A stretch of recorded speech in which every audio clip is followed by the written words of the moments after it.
sehat untuk anak-anak semuanya. Selamat berjumpa kembali di pelajaran pendidikan agama Katolik dan budi pekerti. Papa berharap semoga kalian semua dalam keadaan sehat.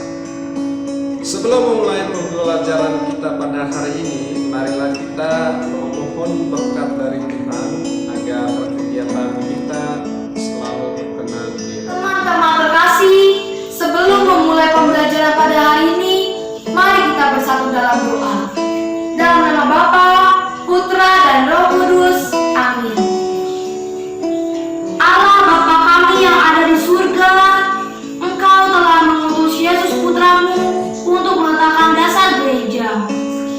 Bantulah kami agar sebagai anggota gerejamu, kami mampu hidup sesuai dengan teladan para rasul, yang selalu hidup dalam kasih dan selalu digerakkan oleh Roh Kudus untuk mewartakan kabar baik bagi sesama kami. Kami juga mohon bimbingan-Mu agar kami dapat mengerti sifat-sifat gereja dan dapat melaksanakan tugas yang telah kami terima ketika kami dibaptis. Demi Kristus Tuhan dan Pengatara kami. Amin. Dalam nama Bapa, Putra, dan Roh Kudus. Amin. Oke anak-anak, pada pertemuan kali ini kita akan mempelajari tentang sifat-sifat gereja. Adapun tujuan pembelajarannya, anak-anak setelah mengikuti pelajaran ini bisa menjelaskan arti gereja yang sesungguhnya. Anak-anak bisa menjelaskan arti gereja yang satu, kudus, katolik, dan apostolik, dan juga bisa menyebutkan contoh perwujudan gereja yang satu, kudus, katolik, dan apostolik. Dan pada akhirnya juga anak-anak bisa menjelaskan ciri-ciri perbuatan yang sesuai dengan sifat-sifat gereja. Itulah tujuan pembelajaran kita pada pertemuan kali ini, yaitu tentang sifat-sifat gereja. Oke anak-anak, kita akan masuk pada pembahasan tentang sifat-sifat gereja. Sebelum Bapak akan membahas tentang sifat-sifat gereja, marilah kita mendengarkan lagu berikut ini.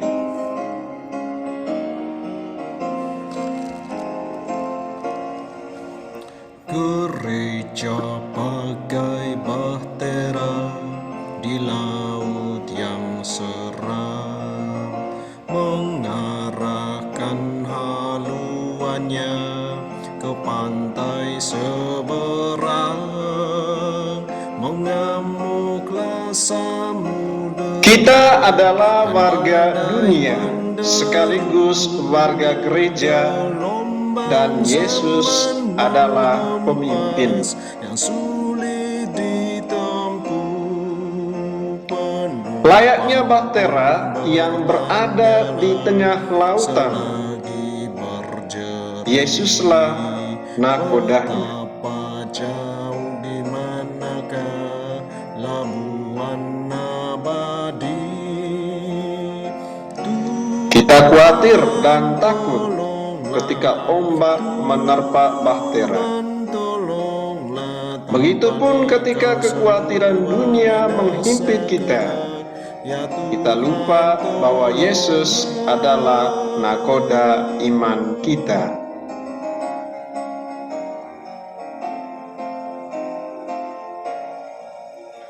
Jika kita percaya Yesus adalah nakoda kita, kita akan sampai ke pelabuhan dengan selamat. Kita akan sampai di pelabuhan abadi bersama Yesus, yaitu di tanah air surgawi.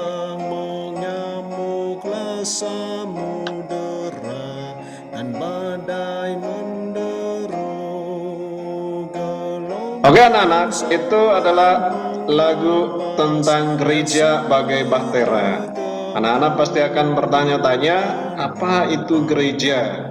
Pasti beberapa di antara kalian ada yang sudah memahami apa arti dari gereja. Nah, pada kesempatan ini Bapak akan membahas secara lebih mendetail apa itu gereja. Gereja dalam bahasa Latin yaitu eklesia, yaitu sebagai umat yang dipanggil Tuhan. Gereja adalah kumpulan umat beriman yang percaya pada Tuhan.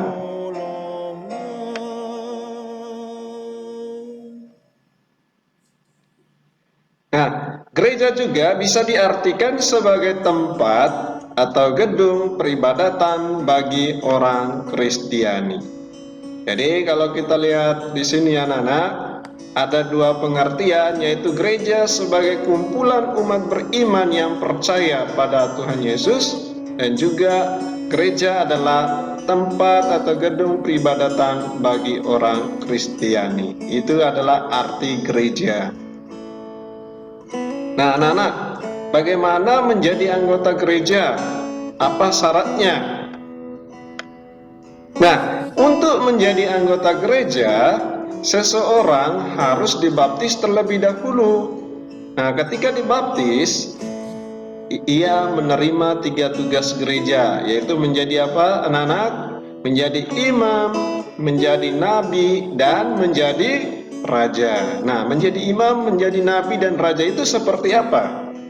Menjadi imam yaitu mempersembahkan seluruh hidupnya kepada Allah dengan menghayati seluruh hidupnya itu di dalam roh. Menjadi nabi yaitu menerima Injil bagi dirinya dan mewartakannya bagi orang lain. Jadi dia menerima Injil dan mewartakannya kepada orang lain, entah dengan perkataannya maupun dengan tindakannya. Sebagai raja yaitu mengalahkan kerajaan setan dan ikut menegakkan kerajaan Allah. Tugas-tugas ini perlu dihidupi di dalam tugasnya di gereja, misalnya di mana, di lingkungan, di wilayah atau paroki, atau di sekolah, atau dimanapun kita berada.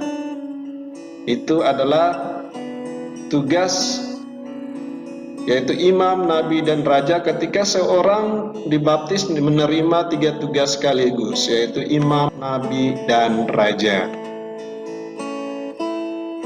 Sifat-sifat gereja. Oke, sifat-sifat gereja sebelumnya Bapak sudah memberitahukan ada berapa. Sifat-sifat gereja ada 4. Oke, sifat gereja yang pertama adalah sifat gereja yang satu. Sifat gereja yang kedua adalah sifat gereja yang kudus. Sifat gereja yang ketiga adalah sifat gereja yang katolik. Dan sifat gereja yang keempat adalah sifat gereja yang apostolik. Oke, sifat gereja yang satu. Sifat gereja yang satu artinya bahwa gereja sebagai kumpulan orang-orang beriman kepada Kristus hendaknya menjadi satu umat Allah dan menjadi satu tubuh. Nah, itu kita bisa lihat di 1 Petrus bab 2 ayat 5-10 atau di 1 Korintus bab 12 ayat 12. Gereja yang satu artinya juga sebagai gereja yang merupakan himpunan Allah yang menjadi satu Tuhan dengan Kristus sebagai kepalanya. Contohnya apa, anak-anak? Misalnya pengakuan iman yang satu dan sama yang diwartakan oleh para rasul dan perayaan ibadat bersama, terutama sakramen-sakramen. Upaya untuk memperjuangkan kesatuan dalam gereja adalah aktif dalam kehidupan gereja, serta setia dan taat pada persekutuan umat termasuk hierarki. Gereja yang kudus. Gereja yang kudus artinya bahwa gereja dipanggil kepada kekudusan oleh Tuhan. Nah, dalam kutipan Matius bab 5 ayat 48 di sana dikatakan, hendaknya kamu sempurna sebagaimana Bapamu di surga sempurna adanya. Nah, di sini gereja pun sebagai kumpulan orang beriman yang terpanggil untuk hidup suci, yaitu hidup sesuai dengan kehendak Allah.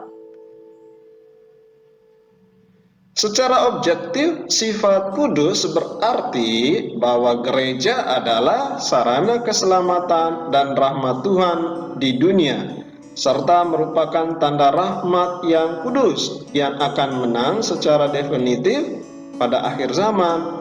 Misalnya melalui penerimaan sakramen-sakramen seperti sakramen baptis ketika seorang masuk menjadi anggota gereja. Sifat gereja yang Katolik, yaitu sifat gereja yang keberapa tadi? Sifat gereja yang ketiga, yaitu sifat gereja yang Katolik. Nah, sifat gereja yang Katolik artinya yang utuh, lengkap, tidak hanya setengah atau sebagian dalam menerapkan sistem yang berlaku dalam gereja. Jadi bersifat utuh, lengkap. Katolik, sifat gereja yang Katolik yaitu juga bersifat umum. Artinya sebagai umum di sini didasarkan oleh 3 hal, yaitu keterbukaan, waktu, dan tempat. Nah, keterbukaan gereja yaitu gereja Katolik adalah umum atau terbuka untuk semua orang dari berbagai kalangan.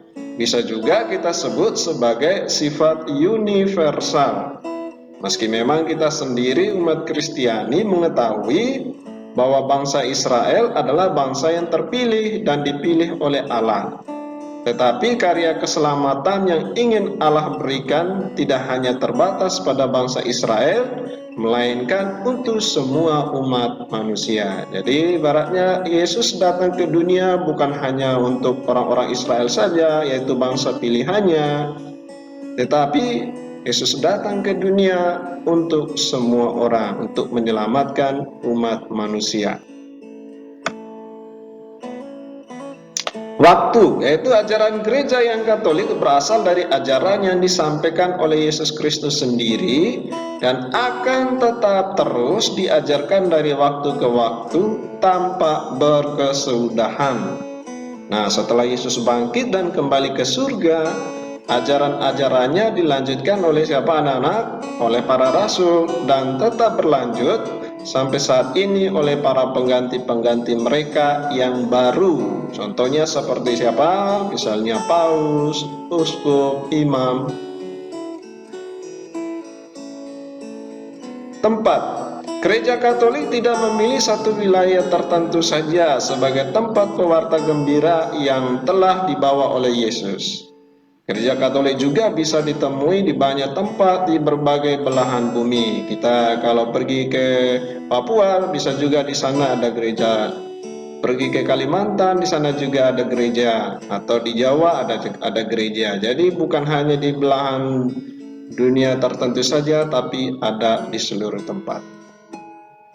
Gereja yang apostolik. Jadi ini adalah sifat gereja yang apostolik, sifat gereja yang keempat. Apostolik artinya iman gereja dibangun berdasarkan pengajaran para rasul. Gereja setia dan mempelajari Injil, sebab Injil merupakan iman gereja para rasul. Gereja mengartikan dan mengevaluasi situasi konkret dengan iman gereja para rasul. Gereja juga setia dan loyal terhadap hierarki sebagai pengganti para rasul. Gereja Katolik sangat mementingkan hubungan historis turun-temurun antara para rasul dan pengganti mereka, yaitu para uskup. Nah, anak-anak, kita akan membaca cara hidup jemaat pertama dari Kisah Para Rasul bab 2 ayat 41 sampai 47. Orang-orang yang menerima perkataannya itu memberi diri dibaptis, dan pada hari itu jumlah mereka bertambah kira-kira 3.000 jiwa. Mereka bertekun dalam pengajaran rasul-rasul dan dalam persekutuan, dan mereka selalu berkumpul untuk memecahkan roti dan berdoa. Maka ketakutanlah mereka semua, sedang rasul-rasul itu mengadakan banyak mujizat dan tanda.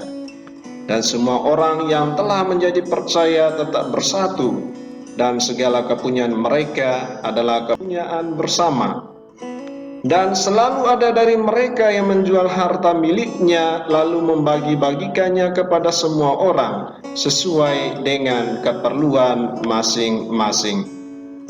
Dengan bertekun dan dengan sehati mereka berkumpul tiap-tiap hari dalam bait Allah. Mereka memecahkan roti di rumah masing-masing secara bergilir dan makan bersama-sama dengan gembira, dengan tulus hati, sambil memuji Allah.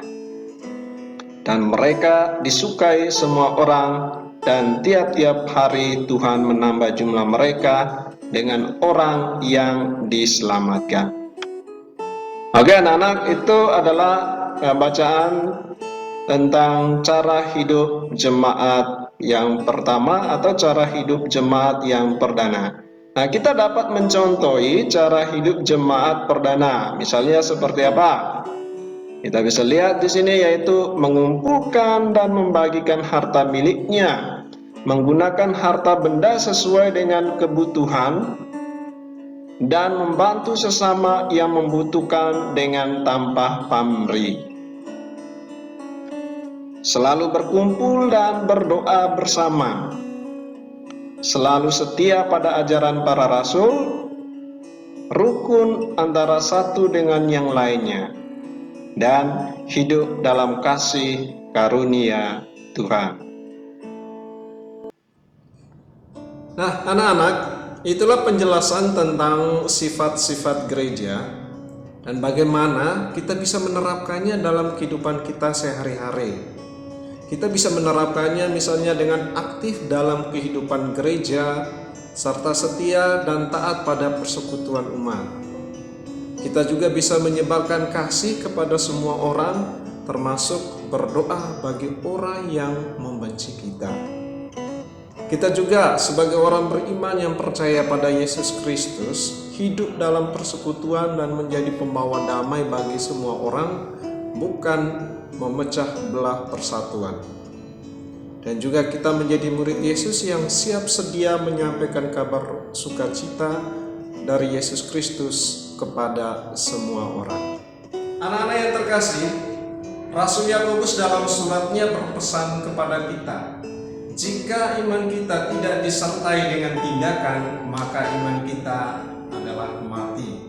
Maka pergilah dan lakukanlah sesuatu yang baik kepada semua orang yang kita jumpai. Itulah anggota gereja yang sejati.